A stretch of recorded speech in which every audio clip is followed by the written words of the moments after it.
Headline, defense is back. Did you know it, though? Did you know defense was back? There was this Big 12 perception for a long time that was reality. If you're a hardcore college football fan, and you've watched for a little while, you're older than 10, in other words, you know the answer to the question, what is Big 12 football?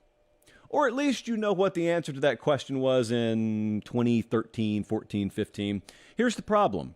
Big 12 football started to change, started to evolve, and Big 12 football in 2023 is not what it was in 2015. But yet the answer to the question, or the perception therein, still remains. People will still to this day swear to you they don't play defense in the Big 12. It's just a pinball conference. It's long since been a fallacy. It is long since ceased to be a reality that they're just going up and down the field, basketball on grass out there. In fact, pin pop, I would argue they're playing better defense out there than in a lot of corners of the SEC right now, just with subpar athletes compared to what they have in the SEC. Anyway, I'm not here to chalk talk you tonight. What I am here to do is tell you it's not just a Big 12 thing. A lot of you have complained, and I've been right there with you. You know, I'm of the camp that didn't really mind 9-6 Alabama LSU back in 2011. Some of you did, but some of you also don't like 9-6, but you don't like 52-48 every other week, and so you saw the game go in that offensive direction, and you, and maybe I along with you for a little while, said, I hate the way the game's moving. I hate how field position doesn't even seem to matter anymore. First downs, you know, hidden yardage doesn't even seem to matter anymore. It's just like a video game every week.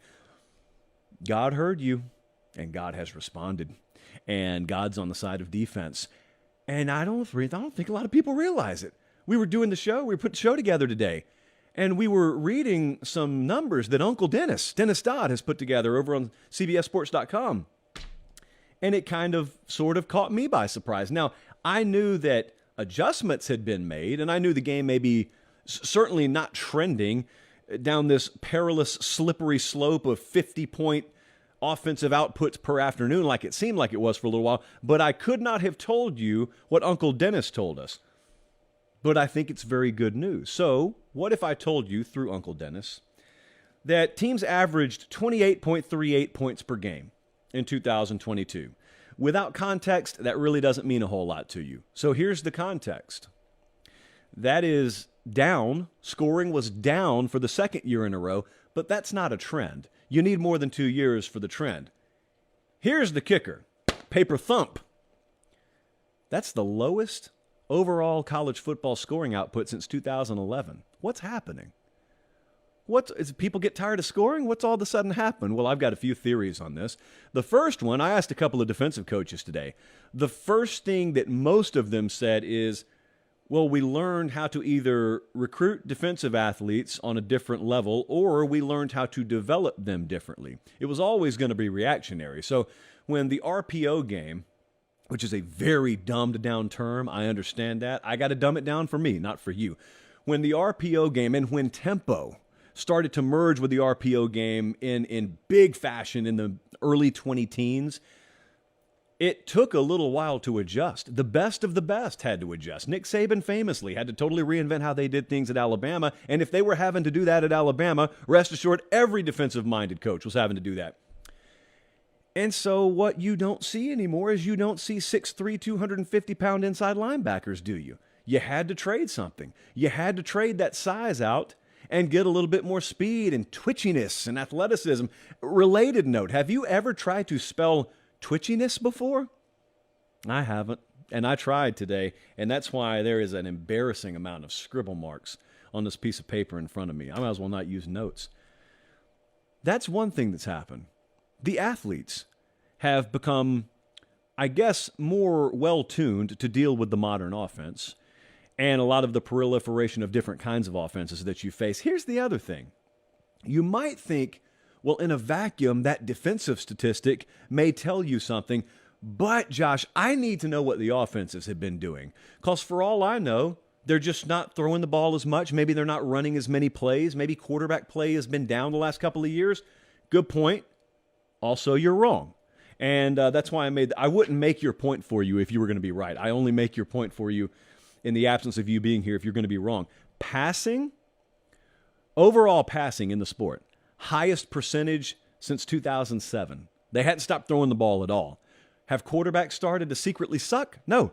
Quarterbacks were the second most accurate in 2022 as they have been ever. So completion percentage, sky high. Overall, pass to run ratio, sky high. What's happened? Defenses have gotten better. Defenses have become accustomed to and been retuned to deal with the modern offense. And here's the other thing that Dennis Dodd put in this piece over on CBSSports.com. Uncle Dennis to me, Dennis Dodd to you. And the other thing that a couple of coaches told me today.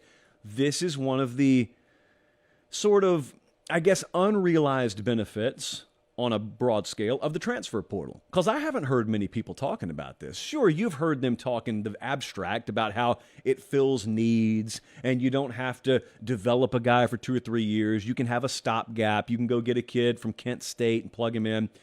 But it's really had a disproportionately positive impact on defense. And so recalibrating yourself philosophically and then schematically, and then secondly, getting some help out of the transfer portal, wouldn't you know it? The sport was not just linearly heading into the offensive abyss after all. It turns out some things are still cyclical in college football, and this is one of them. Now, because we have a long show tonight, I'm not going to spend another 10 minutes on this. I could, but I'm interested to see how you feel about that, because we got a kind of a segment coming up later in the show where we look at how things were and how things are and how things could be in the future.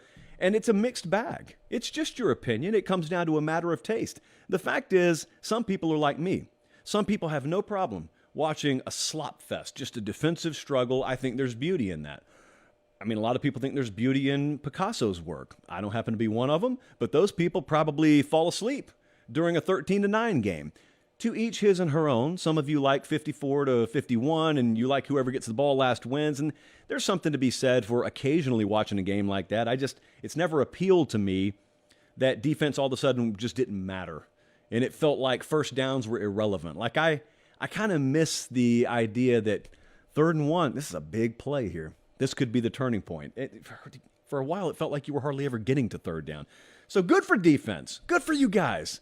You're not going out of style. After all, they were wrong. Guys, thanks for watching Late Kick. Make sure to leave a comment. I love interacting with you. But most of all, please like the video and subscribe to the channel. That's how we keep all of this free.